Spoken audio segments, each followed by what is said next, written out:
Hello, hello, hello. It's Ashley Kirkwood with the Speak Your Way to Cash podcast. Come on in, bring your listening ears and eyes. How if you're watching this via video form, we have with us today Mr. Good Vibes, who's going to talk to us a bit about sponsorship and how he utilizes speaking in a really unique way and how he gets paid to speak, but in an untraditional way. So I'm excited to have him here. I'm sure you all may have questions about this, so feel free to drop them in the comments if you're in the Speak Your Way to Cash Facebook group.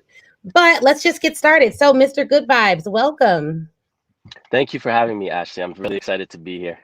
Yeah, definitely. So, tell us a little bit about how you got started as a speaker and all of that. Okay, yeah. Just a quick version of my story and journey as a speaker, as Mr. Good Vibes was I wasn't supposed to be a speaker. I mean, since the age of 12, my dad did put me in something called Toastmasters, which is a public speaking development academy, I guess you could call it. And for the youth, when I was 12, I was practicing because my dad told me it'd come in handy one day. I didn't like public speaking to start. I was very shy, I was quiet, and I didn't think I would end up doing it. But as I progressed in my life with my unique story of playing Division I soccer in the States and then coming from a troubled childhood, I just felt like I needed to share this message. And my way of doing it was through the good vibes mantra, which is just positivity, hard work, and just being a good human being while you're on your way to win. And then all of a sudden, principals were asking me to speak at their schools, and this turned into something much larger than I ever thought it would. And so, what is your primary market? Like, who's your primary audience?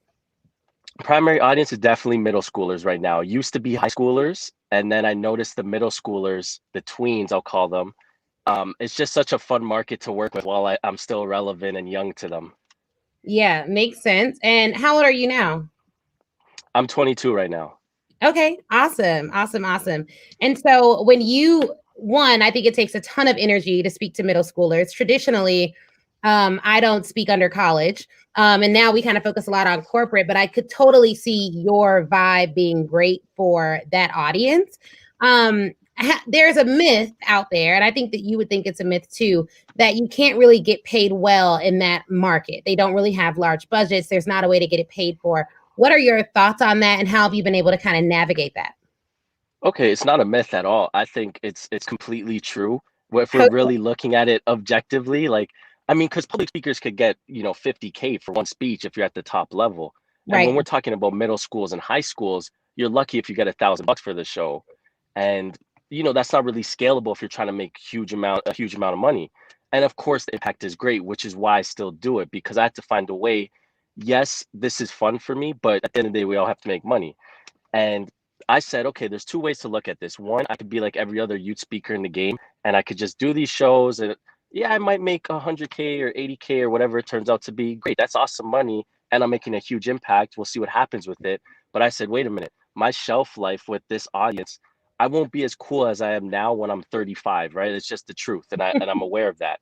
But I said, let's look at the Facebook business model. There's other ways to look at models, not just Facebook. This is just an example. Get the largest audience size you can and then sell that audience. So I looked at youth speaking as, what if I just limited the barrier to entry for all the schools? Because I used to charge $750 per speech to $1,000 per speech for middle schools. And I said, I noticed some inner city schools couldn't afford it. There's pushback. And I said, what if I eliminated the barrier? What if I could just get all the school boards, every school in the country at one point, just sign up to the Mr. Good Vibe shows for anti-bullying, self-awareness, finding your passion, all the good stuff that kids need. And it started working for me. Everyone was saying yes. So I just said, whoa, I might have something here. Because now if I develop an audience and tours as an artist, I could sell this to a huge corporate company and say, I have X amount of, Gen Z audience to promote your brand to. This is the value proposition for you. So I flipped it around. Yeah. So when you went at the district level, were you selling them was it pre-recorded or was it still live? Like the programs that you were selling at that point? So pre-COVID, it was all live. It was like a show entertainment with music. I've always thought that, the best way to get kids' attention and listen to your message is to entertain them. But now in a COVID world and post-COVID, I've switched to virtual. So now our shows, I have a live band with me. We rent out a studio for the day.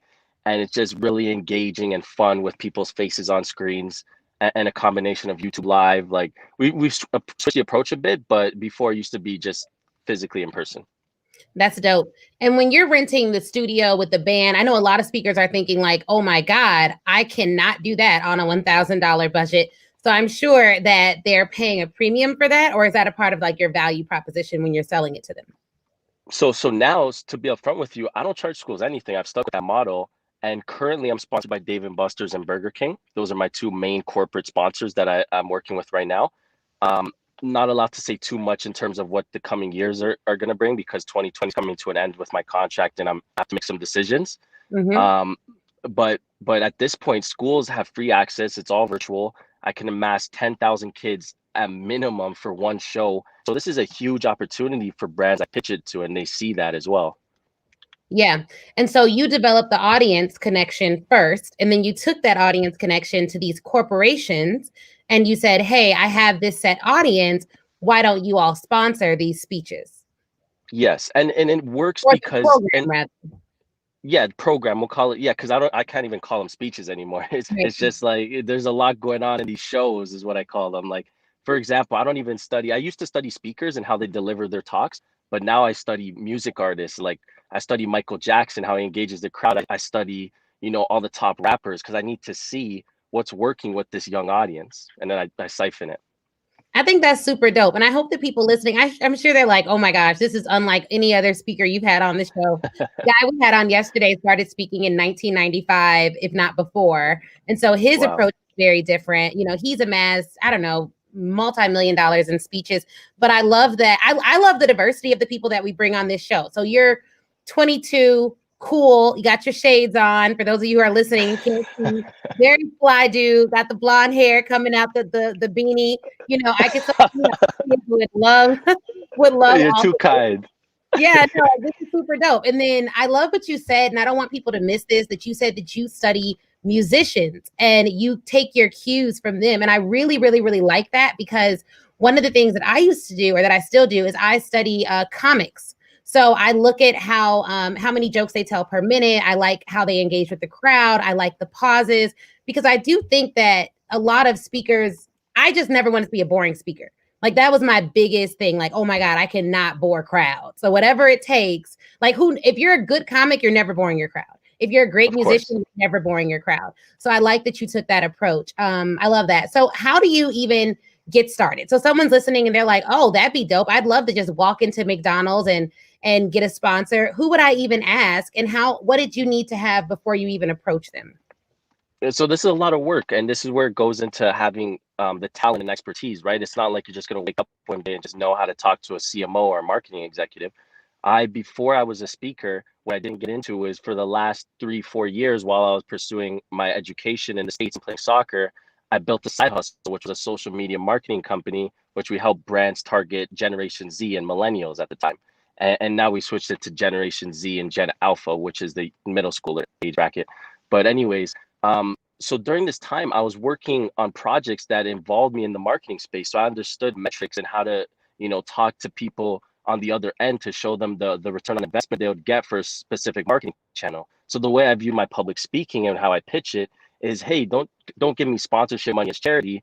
Give me, sponsorship dollars as marketing and advertisement budget. Because while you're running YouTube pre-roll ads that people skip every 5 seconds, or if you're running influencer campaigns that you don't know who's getting targeted, I have a very specific niche here that you can track the engagement. You could see the return on investment of it. And for example, with Burger King, we had a coupon code where you would get to the on the back end, they would get to see, for everyone redeeming it, what was the dollar spent on the other end of that. So it's very measurable, I'll say, in the ways that I approach my my pitches.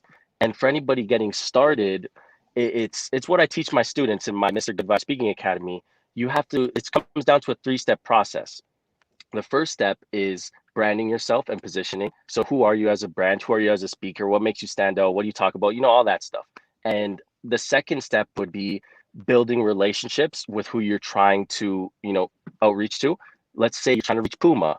You need to go on, this is an example, you need to go on LinkedIn, find everybody who works under Puma, whether it's the CMO all the way down to a junior marketing exec, and write their names in a spreadsheet, develop an approach on how you're going to pitch them, and why would they even want to work with you, and how you're going to get their attention. when I was trying to get, let's say, Zoom's attention because I wanted to test something for a student of mine, I posted my huge screen layout of our virtual tours on LinkedIn. I tagged certain people on the post that I know work at Zoom. Zoom saw it. They shared it on their Instagram. They like it like on their Instagram stories, like a feature. They messaged me on LinkedIn and they're like, "Yo, what is this? This is pretty cool." You just have to think creatively how to get people's attention at the end of the day, because these people get pitched so much. And then the last final step is when you have a relationship going, you need to nurture that because the relationship's everything. If you want to get a bigger deal, long-term deal, you need to constantly communicate with them. You need to always be in touch, show them the metrics, and show them that this campaign is working. So that's how I've broken down my 3-step approach. I really like that. I like that a lot. So you teach that in the Mr. Good Vibes. Is it the Mr. Good Vibes Speaking Academy? Is that right? That's what I'm informally, or however you say it, informally. I'm not even too good at grammar. I'm gonna say that, but I just call it the Speaker Academy for the Good Vibe Speaking Academy. Okay, awesome, awesome. All right, awesome. Well, that's really good and interesting. And then you talk a lot about metrics, which I know marketing. I remember when I took a class in marketing in college, I thought marketing was going to be advertising, but it was totally different. Marketing is all about the numbers. How did you learn about the numbers in terms of like what numbers? I guess I'll ask you this, a better question. Of the CMOs that you've worked with, what is the number or the metric that they're the most interested in? Engagement. And it's something that's hard to quantify, but it's one of those things where if you do it right, you can show them some value. For example, with my young audience, they want to see, they don't want me to just put, hey, I'm sponsored by Burger King. Here's the logo on my PowerPoint slide. They want to see me do it seamlessly. Hey, I'm Mr. Good Vibes. I'm eating a Whopper before I step on stage, or I'm doing a Q&A and everybody gets a free Whopper that says Mr. Good Vibes on the back, in the crowd, right, for them engaging. So they want to see, like on video, they want to see testimonials and messages that kids send me after. Like I'll get messages, yo, you stopped me from cutting myself. Yo, I talked to my dad about the trauma we've had, like real life stuff. So on their end, most of the companies I pitch this to, they're interested in like, oh, what was the click-through rate and what was, all that kind of stuff. What was the views and impressions on Instagram or whatever? But they care more about, wow, this guy has an experience that he's changing lives in a certain way, and our brand is tied to that. So they're like, this is awesome because now it's a marketing channel for us where it's transformational. And guess what? We get to just piggyback off of that message. So engagement is huge. This is so cool. This is really cool. And I won't say, I mean, you're a grown man. So I'm not going to say like, oh, this is great. You started this and you're so young. Because I told you I interviewed someone yesterday and he was like, you don't even remember when the cassette tape came out. And I'm like, I remember. You don't even remember what a cassette tape is. So I won't say that you're young, but I will say that your ideas are really fresh. And that's really cool too. And have you ever experienced these marketing executives, maybe have you ever experienced any age discrimination with them? Like, were they ever like, I don't know if you could pull this off, or I don't know if you could do this because of whatever else? And how did you overcome that opposition? Because a lot of the speakers that listen are women and racial minorities, and going and approaching these C-level executives, sometimes they have challenges. They have to prove their value in a way that maybe other people have not been poised to. 100%. And that's real, right? That's just real life. That's the world we live in right now. I always knew, hey, at the time when I was starting, I'm a 20-year-old speaker who's fresh in the game. People are going to look at me like, what do you know about marketing? You haven't even been in the game that long. I just knew, look, some people are going to say no. I don't want to portray a false image out there. I got a lot of no's before I got to my first yes, which was Dave & Buster's. And then it helped me get to Burger King and other companies and get more attention, right? But I was knocking on doors in my local neighborhood with my manager at the time for weeks before I got anybody to open the door to us and at least give us 5 minutes of their time, right? And I just said, look, people are going to say no, but you got to focus on the people who are saying yes. Don't sell to the unsellable. If you're not getting a certain vibe, then that person isn't going to like you if you do 1,000 different things. It's just maybe something's not clicking. You don't know what's going on in the back end. You could have had a negative experience. You just never know. So I focused my energy more on who's open to hearing this and receptive. And as a young guy, and I'm still very young in terms of the grand scheme of things, I know that people are still going to look at me like, oh, but you really know? And that means I have to keep proving myself because results speak. And there's going to get to a certain point where I'm not going to be questioned anymore because it's just, oh yeah, that's that Mr. Good Vibes guy. Yep. It's Yeah. gonna get to that point. I just have more work to put in, and I'm Yeah. respected now. But of course, even me, I'm still not perfect. There's higher levels I want to reach. It's just a results game. You got to be able to show results. Yeah, for sure, for sure. And I wonder if you could talk a little bit about that first deal that you got. Do you remember how many pitches you'd sent out prior to, and were you pitching to chief marketing officers at that time? I think I made a list, right, of about 40 different executive offices and contacts that my guy could reach out to here in Ontario, because right now I'm in Toronto. If I'm not in California because of COVID and everything, I spent time in Toronto, my hometown. Um, we were knocking on, I'd say 20, 25 doors before we got someone to actually take us in and this is an interesting story. Um, Sorry, the first one wasn't Dave and Buster's. The first one was Burger King, who gave me a yes. It was just a different kind of deal. My first like bigger quote unquote deal was with Dave and Buster's. With Burger King, it was just a scenario where I think it was just meant to be. I had a good vibe shirt in my trunk. I said, okay, no one's opening the door to us, bro. We got to think creatively. I looked up the person's name on LinkedIn who I would need to contact at the head office. And I just said, yo, I'm going to go in and just say I'm delivering a good vibe shirt, saying this is for da da da da da as goodwill, right? Because they're not really going to question that. And I don't even know how much details I'm allowed to go into with this story, but on the record. But yeah, so long story short, I'm pretending I'm delivering a good vibe shirt. I get the person's attention. They say someone at the gate says, "Yeah, they're in a meeting. Can you wait like an hour? They'll be out." I was like, I checked my watch. I said, "Sure, I'll wait." And then when they come out, they're literally like, "Hey, you got 5 minutes. I gotta head to another meeting, but I heard you're looking for me." I'm like, "Well, first of all, here's this good vibe shirt. Thank you. Just whatever happens, I just want you to have this. And it's good vibes. Like, who's not gonna wear the vibe shirt?" And they're like, "Oh, appreciative." I said, "But on a side note, I'm Mr. Good Vibes, and this is what I'm up to. I'm a youth motivational speaker. This was before anything major happened for me. I was just like, hey, I'm putting on a tour in my hometown. I think it would be great to partner with you guys." And the lady was kind of like, okay, yeah, that sounds cool. Like, what are you specifically looking for? And then I set up another meeting for a week later, and then we kind of hashed out stuff from there. But yeah, that's all it took, right? Like, it just took one yes for me to be in a whole different position that I started in 4 weeks ago at that point.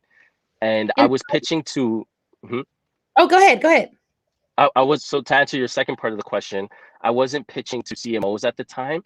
It was more so regional marketing managers because it would be so hard for me to get attention from a CMO, CEO, any C-level, C-suite executive at that point. So I started with, let me start regional, and then I could branch out from there, because if you do well regional, they could connect you to the corporate level. Yep, yep. I love that. That's super cool. And when you get that question, because a lot of people listening are like, okay, so I reach out to a CMO, they say, hey, sure, what are you looking for specifically? Which is what every busy person wants to know. What do you want from me? I get so many Facebook messages and people are just like, hi. And I'm just like, I'm not responding to this. I'm just not going to respond because like, I'm too busy for this. Like, what do you want? I would rather people just be like, hey, I want to know if you could do X, Y, and Z. I know I don't know you, but if you can respond, I'd love it. I would just be like, yep, I either can or cannot do X, Y, and Z. Let's talk next week. So when they ask those questions, what are some of the ideas you have for packaging deals? One of the things we teach is like 5 or 6 figure licensing deals with companies, but this is a different model. This is more of a sponsorship model. Are you their spokesperson, and how long are your deals typically? Like, what are you asking from them? Is it just So name or money? my first major deal I got was it was a 5-figure deal. I just don't want to disclose too many details, but I can say it was a 5-figure deal. And at the time with the company, it was at a regional level. I would host days in the location. So, like, for example, Dave and Buster's, I host Good Vibes Days for the kids to come and redeem a $10 redeemable, where the first 100 kids would get it. They'd bring their families, and then I'm bringing traffic to a store. So something like that I could speak on. I think I'm allowed to speak on this really, but basically, yeah, you could call it a regional spokesperson. My ask was money because I need money to put on tours. And the more companies I could get on board without spreading myself too thin, the better, right? And it all fit within the categories I was looking for. I needed entertainment, which is Dave and Buster's. I needed fast food and something that kids could snack on, which was my Burger King angle. The next level I want to reach, one of my long-term goals is I want a Mr. Good Vibes shoe with Nike. That's just in my plans. I want to have that within. I just know I have to For something like Nike, I want to go to them with the most leverage I can. So I'm not going to approach Nike now. I'm going to approach Nike when I know the Mr. Good Vibes name is a household name and is like, yeah, people know that guy. They'll buy a shoe. So that's what I'm waiting for. But to give you a sense of it, I'm asking for straight up cash. Some deals, if you're early on, it's okay to take an entry level deal. It's okay to take like let's see how this goes for the next 6 months. Here's a little starter. But the way I'm operating now, I'm looking at working with a company for the next 3 years at minimum, because I want to build brand loyalty with a certain brand. I don't want to keep jumping all over the place. Yeah. So that's one way to approach it. That makes sense. So these are almost like brand deals for people who are influencers, like what they would do with a particular store or something like that. Yes, exactly. And then it turns into something bigger the more. So this was because I was doing tours in Ontario and Canada. So now as I'm talking with state schools like in California and Miami, now it's like, okay, this guy's not just regional anymore. He's getting to that point where he's, it's corporate level talks now. Okay, that makes a lot of sense. Now, for the speakers who are out there who are like, okay, this is a totally different business model. I'd never considered this. I know what my revenue potential is on the traditional speaking side or on the licensing side, which I've talked to a lot of folks about, or even in the corporate training side. What is a good deal? So if you're getting a deal, you want to do, let's say I want to do 5 speeches at 5 schools regionally, and I want a company to sponsor it at $50,000. Is that reasonable, or would that be on the higher end, in your opinion? Depends on your audience size. So I knew my first audience size was about 25,000 kids I was going to reach. It was about 15 to 25,000 on the optimistic side. And I worked that backwards, but that was speaking to like 30 different schools, right, to amass that number, because I was just doing middle schoolers and grade 9 and 10, so early high schoolers. So it took a lot to get that number. Now with my virtual stuff going on, I'm talking about, hey, we're going to reach, 50,000 kids in one go. It's a lot different. So, and in terms of your numbers, I was thinking, what if I just charge, a couple of dollars per head for everyone I'm reaching, something like that. I think that would be feasible. And then of course there's negotiations that go on. And that was for that one tour. But I think you just have to work backwards. It's not like you just come up with a number on the spot. It's more so you got to do the research. Okay, in my industry, what is the going rate for, let's say you're working in agriculture. Do some research on Google. What is the going rate for advertising metrics on Facebook ads, on Instagram ads, on YouTube ads? See, that data is available out there. Yep. And then compare it. Like, yeah, okay, so let's say to reach 1,000 people with a Facebook ad is going to charge somebody, I don't know, $85. I'm just putting a number out there. So I know, okay, that's that version. With my marketing channel here, if I'm going to go speak to 1,000 different farmers in agriculture, I think my live engagement is worth more than them just seeing a Facebook ad. So I don't know, I'm going to double that rate, or I'm going to triple it. Like that's how I like to think in terms of the marketing spend. I think that's a much more easier way to pitch it, because now you have a reference point, like, hey, this is what people are paying here, but this is why this is more valuable, and you should put your dollars here, instead of saying out of the blue, I want 40K. Like, it's gonna be a very hard sell.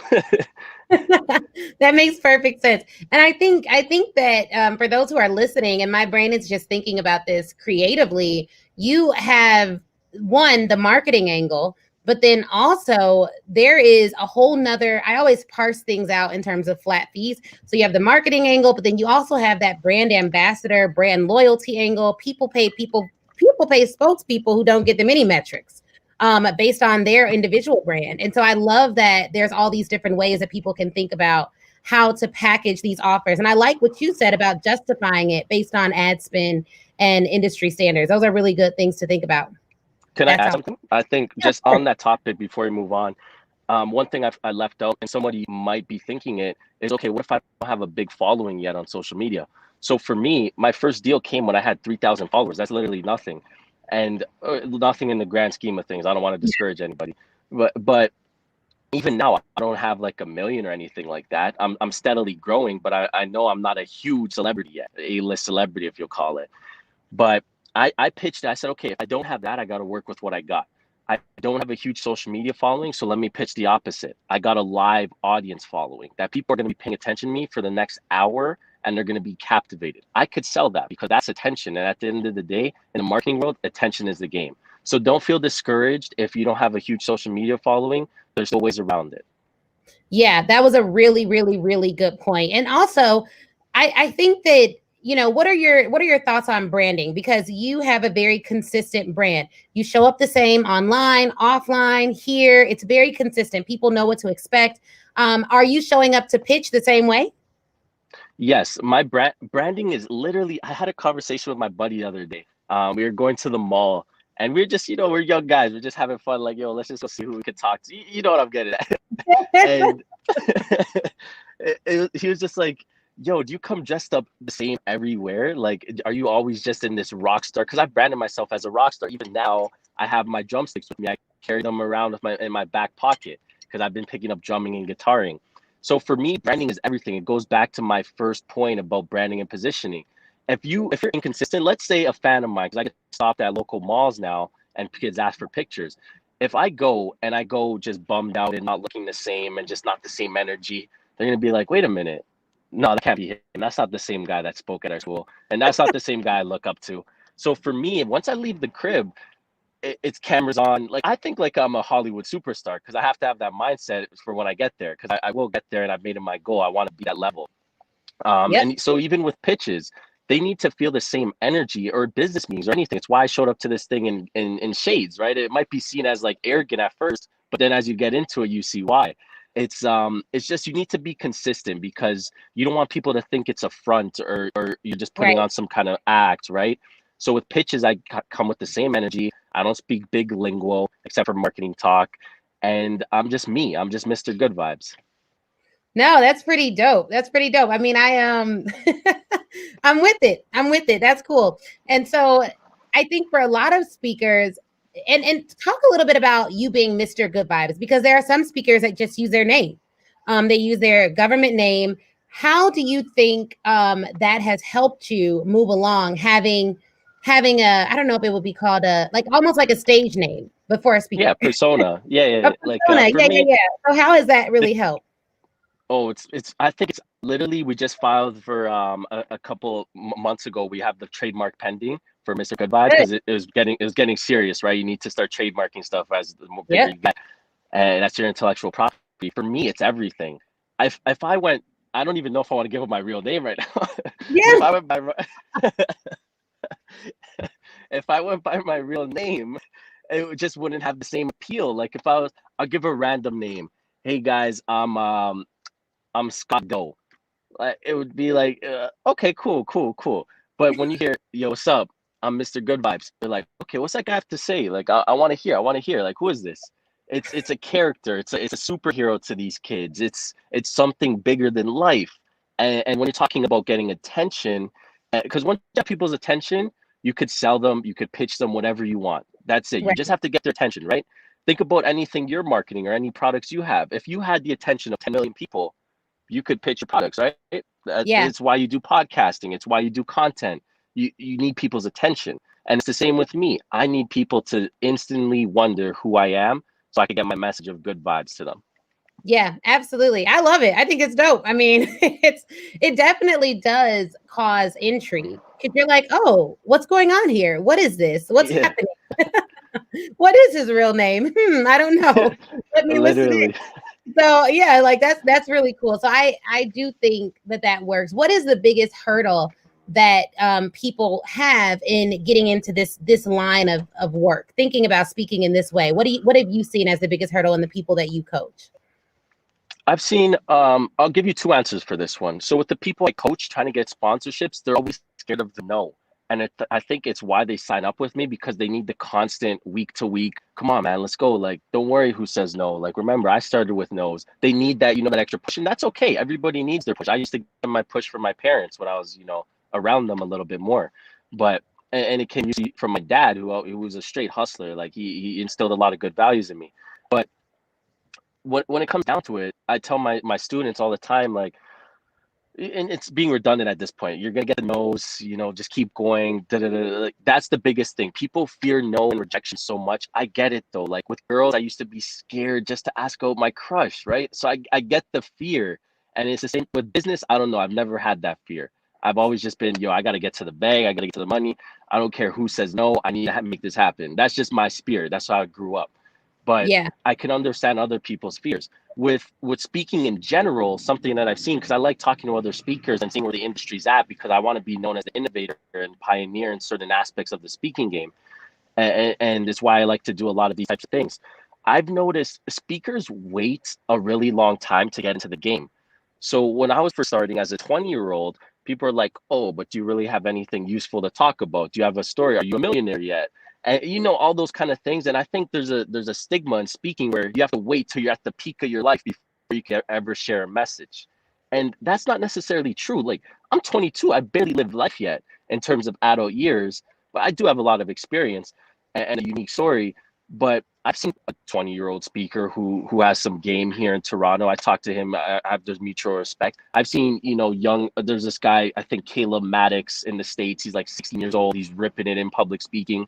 So you don't have to necessarily be, super accomplished. You just have to have a message worth sharing. And I want to help eliminate that stigma.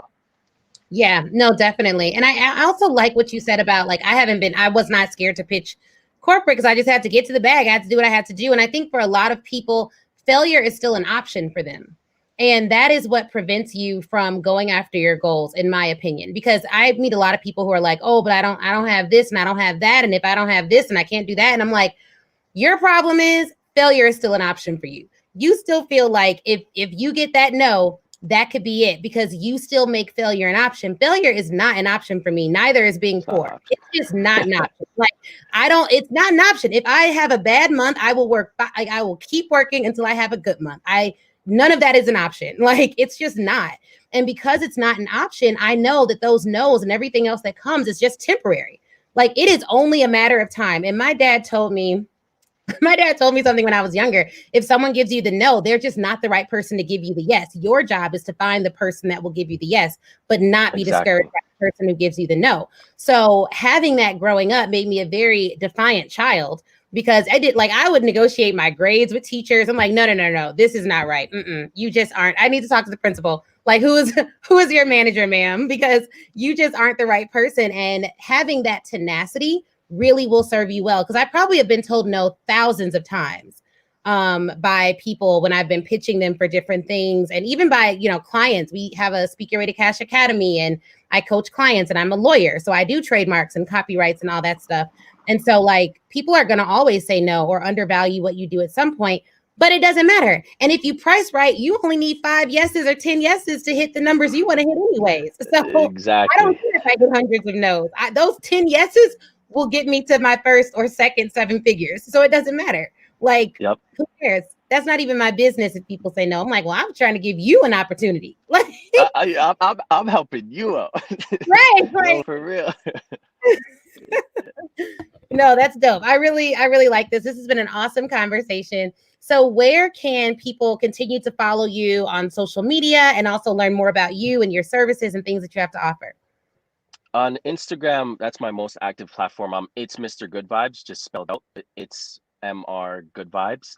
I'm on LinkedIn as Mr. Good Vibes. My website is mrgoodvibes.ca. You can learn a little bit about me. If people want to reach out and have questions, I'm happy to do, a free 15 minutes. Let's just see where you're at in terms of your speaking career. If you want to approach sponsorships, would it make sense, brand partnerships, I'm happy to do that for 15 minutes. I guess my phone, I'll give them my phone number, like 857-272-7533. If you want to set up something over email, you can reach Veronica, who handles this side for me as well. Hers is vd@goodvibesenterprises.com. So I'm just giving out different stuff here. Like, however people want to get in touch with me, I'll be there. I'll respond. We could chat it up. All right, awesome. And I will be sure to link to all of his channels and give you guys the information that you need if you didn't catch that. But yeah, this has been awesome. Thank you so much, Mr. Good Vibes. Hang out for a bit. And you guys who joined us live, thank you so much for joining and listening to the Speaker Ready to Cash podcast.